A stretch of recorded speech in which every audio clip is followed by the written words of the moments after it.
La chronique Communication et relations par Diane Allard, spécialiste en relations d'aide et coordonnatrice clinique au Centre Yvon Mercier.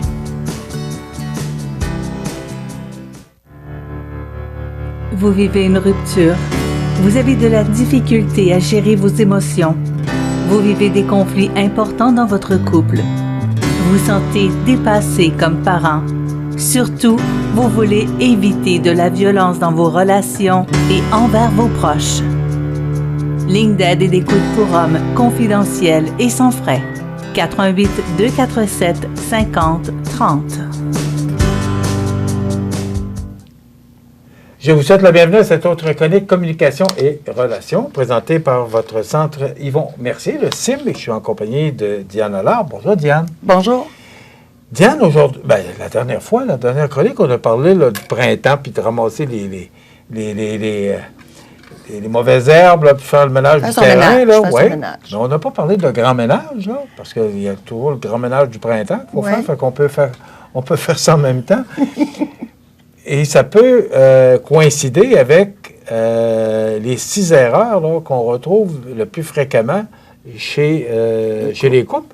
Donc, en faisant le ménage, c'est là qu'on peut réaliser ou de prendre des notes, ou je ne sais pas. Tu vas nous apprendre sûrement comment... Oui, rendu au sol, on va peut-être découvrir d'autres choses. Comment on peut faire pour... voyons, 6 erreurs. Moi, je n'ai pas 6 erreurs dans ma vie de couple. Oui.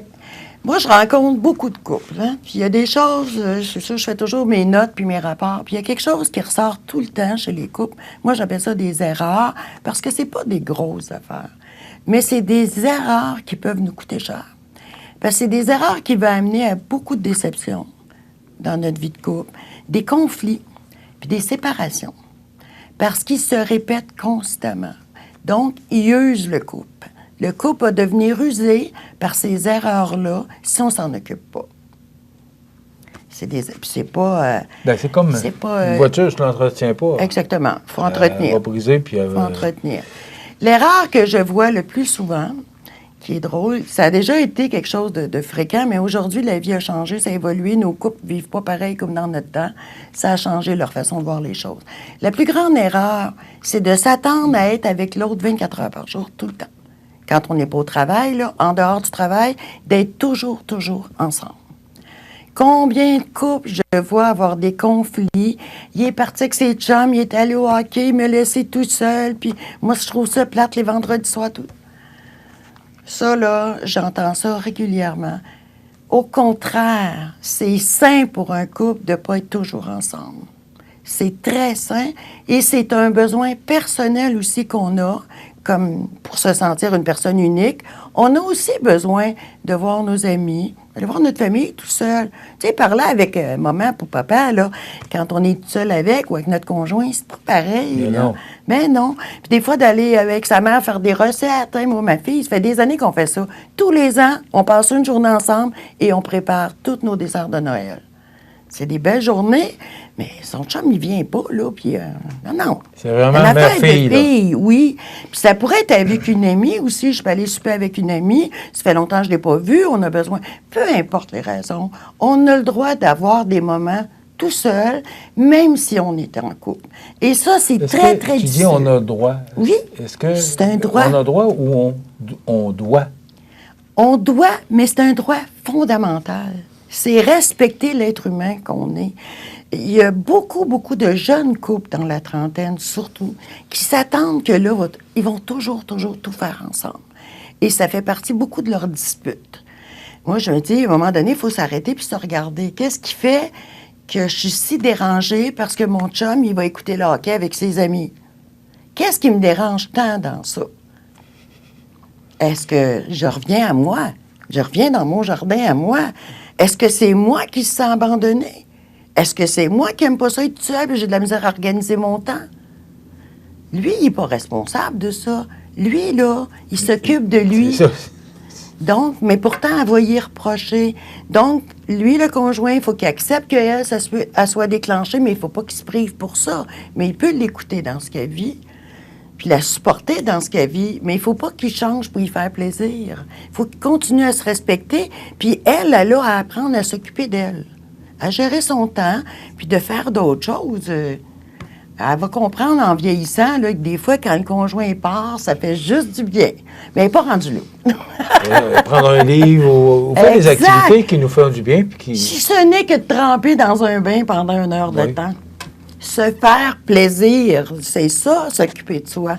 Donc, lui, il se fait plaisir, il s'occupe de lui, s'occuper de soi. Donc, arrêtez de se faire des reproches, de demander à l'autre de répondre à nos besoins. Occupons-nous de nous. Je ne sais pas s'il n'est pas là de la semaine, c'est une autre affaire, mais qu'il y ait une sortie une fois de temps en temps. Parce que si on continue à faire ça dans une relation, de toujours dire à l'autre, je veux que tu sois avec moi, à un moment donné, il va se sentir étouffé. Et c'est là que les conflits vont arriver, puis c'est là que la rupture. Combien d'hommes me disent, je suis plus capable. J'ai besoin de vivre aussi. Besoin d'air. C'est pas que je l'aime pas, mais j'ai besoin de vivre d'autres choses. Puis c'est ça l'équilibre. Rappelons-nous de la tarte, là. Ouais. C'est l'équilibre. Donc ça, c'est un des plus gros problèmes des jeunes couples. Là. Avoir le projet de changer l'autre. Je vous le dis, là, c'est mission impossible. Il n'y a personne qui a le pouvoir de changer l'autre. Et pourtant, c'est le projet de beaucoup de gens dans une vie de couple. Moi, tu as le changé, moi, le mettre à ma main, moi. Ils disent plus comme ça, mais ils pensent. Mais souvent, ils s'attendent à ce que l'autre change pour eux. Donc, ils ont un projet sur lui. Il va changer, je vais y apprendre. C'est pas un rôle de parent, là, être en couple, là. C'est être capable de respecter un dans ce qu'il est, puis l'autre dans ce qu'il est. Mais je ne peux pas le changer. Si je suis avec quelqu'un ou je tombe en amour avec quelqu'un, puis je me dis, oh, il prend un coup de temps en temps, mais moi, je vais y régler ça. Rêve pas en couleur. Ça ne changera pas. S'il y a quelqu'un qui peut changer, c'est lui. Lui, s'il décide qu'il veut changer, il va changer. Donc, si cette personne-là ne change pas, ça veut dire que c'est voué à l'échec. Exact.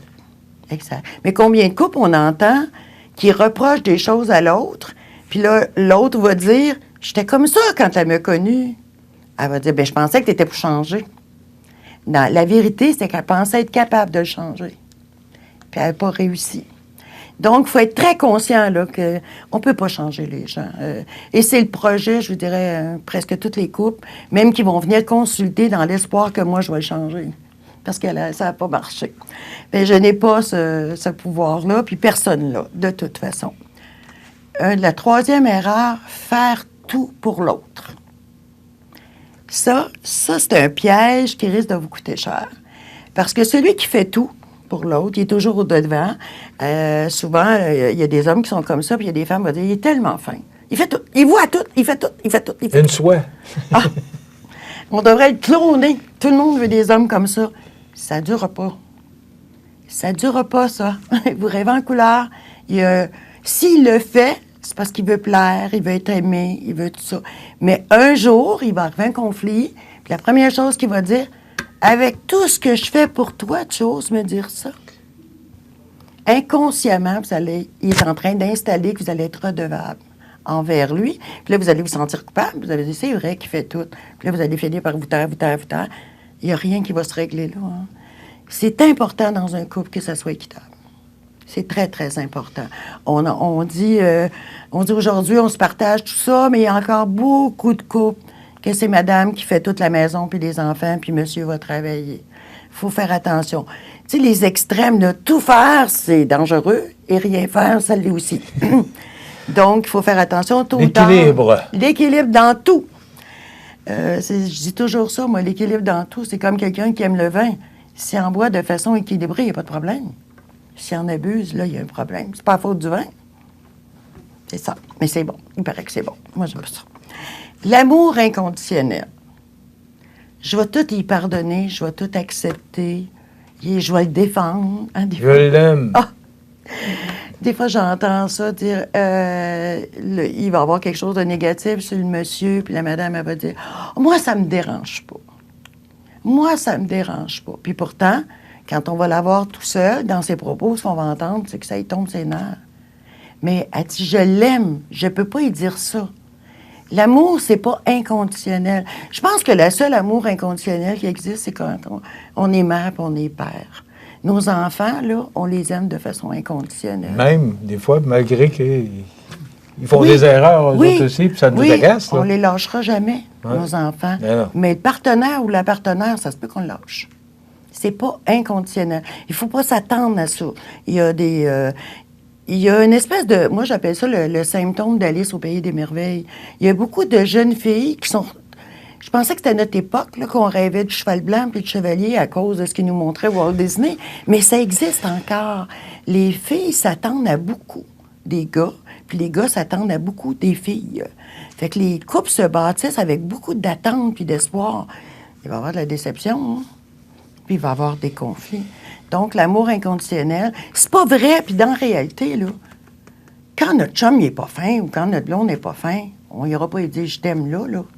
Là, présentement, il fait juste me tomber ses nerfs. Je suis pas dans l'amour, là. Je suis dans... Hein? Je l'aime un peu moins. Bien, puis c'est normal. On peut pas être tout le temps parfait, puis se regarder les yeux dans le beurre, puis dire « et que je t'aime ». Surtout après quelques années de mariage oui, ou de vie de couple. Oui. Mais il faut apprendre à accepter que ça fait partie de la réalité. C'est ça. Il y a des petites filles qui me disent, je dis des petites filles parce qu'ils sont jeunes en tabarnouche, en bas de 20 ans, qui me disent, moi, je m'attendais à ce que... Il y avait beaucoup d'attentes. Je m'attendais pas à ce qu'il soit comme ça, puis je m'attendais pas... Il est juste humain, ton chum, là. La barre est haute, là. Je sais pas pourquoi, il n'y a pas plus de choix qu'il y en avait, je sais pas pourquoi, mais la barre est haute. Il y a sûrement une influence, hein. Il y en a sur la beauté, puis tout ça, fait qu'il doit y avoir une influence pour les vies de couple. Les MMM, c'est pas juste pour manger, les MMM, hein?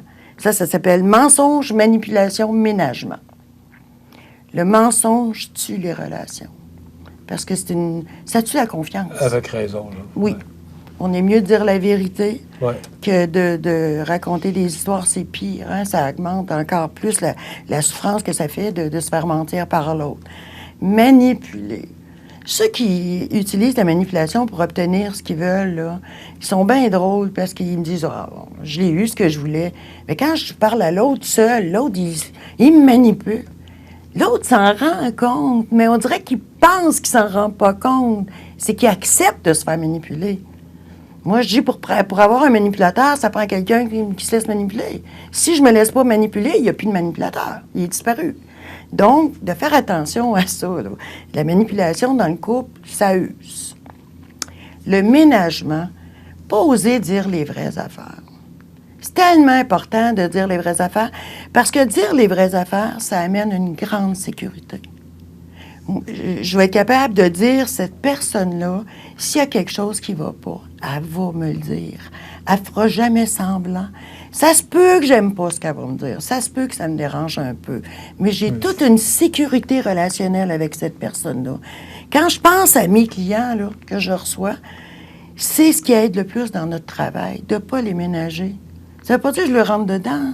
Ça veut dire qu'il y a une façon de dire les choses, mais on leur dit les vraies affaires. On n'essaie pas. Arrêtez de regarder la vie des fois avec des lunettes roses, là. Il faut se dire les vraies choses pour créer une solidité, un bon plancher de sécurité dans notre vie de couple. C'est très important. Fait que vivre en couple, c'est être vrai. Si vous voulez une relation qui dure, c'est être vrai. C'est être capable de dire à l'autre ce que j'aime aussi, ce qui me dérange un peu. Ça ne veut pas dire qu'il faut qu'elle change. Comment moi je le vis. Si elle décide qu'elle veut faire des changements à l'autre personne, c'est correct. Mais elle l'aura choisi. J'impose pas à l'autre un changement. C'est important que ça. Aimer la personne pour ce qu'elle est, pas pour ce que je voudrais qu'elle soit. Ça, arrêtez de se créer des illusions. Oubliez pas que vous avez tombé en amour un jour avec cette personne-là. On oublie des fois hein, ce qui nous a séduit de l'autre. Puis il y a des... J'entendais une fois dire, moi, j'ai tombé en amour avec une personne pour une raison précise, puis 5 ans plus tard, c'est ce qu'elle lui reprochait. C'est drôle, c'est ce qui l'avait séduit 5 ans avant. Elle disait, il est toujours là pour aider tout le monde, tu sais, il est généreux de sa personne, il est gentil, tout le temps prêt à aider, une bonne personne. 5 ans plus tard, il est jamais là, il est parti aider tout le monde, puis ça venait avec. Mais il reste que c'était ça qui l'avait séduit, mais... On dit toujours que le couple, c'est l'union de 2 personnes différentes. Là. On n'est pas pareil. Et tu le mentionnes aussi, il n'y a personne qui est pareil. Non, puis moi, je pense que c'est ça qui fait qu'on est complémentaires. On est complémentaires parce qu'on est différents. On s'apporte parce qu'on est différent. La différence de l'autre va m'apporter si j'ai de l'ouverture, pas si je pense que c'est moi qui est supérieur à l'autre, là. Puis moi, je suis plus fine que l'autre. Si je regarde l'autre d'égal à égal, je vais apprendre de l'autre. Moi, j'apprends de tout le monde. J'apprends de mes clients que je reçois. Il y a toujours quelque chose qui vient m'apporter. On dit qu'une journée où on n'apprend rien, c'est une journée sans soleil. Oui. C'est déjà terminé. C'est une journée perdue. Oui. Mais on pourra poursuivre parce qu'il y a tellement de choses à dire sur les 6 erreurs. Mais oui. Il y en a 6. Tu en as décelé 6, mais il peut en avoir plus que ça. Oui, mais c'est celles qui reviennent le plus. Les plus Ah oui, c'est pas rare, j'entends ça. Là. C'est très fréquent. Donc, c'est des petits détails à faire attention. Pas prendre pour acquis. Les vieilles recettes qui marchent encore. Très intéressant. Diane Allard, que vous pouvez rejoindre en tout temps au Centre Yvon Mercier, au 247-5030, bien sûr, le 418-247-5030, le Centre Yvon Mercier. Merci, Diane. On se retrouve dans 2 semaines. Oui. Voilà, ça complète.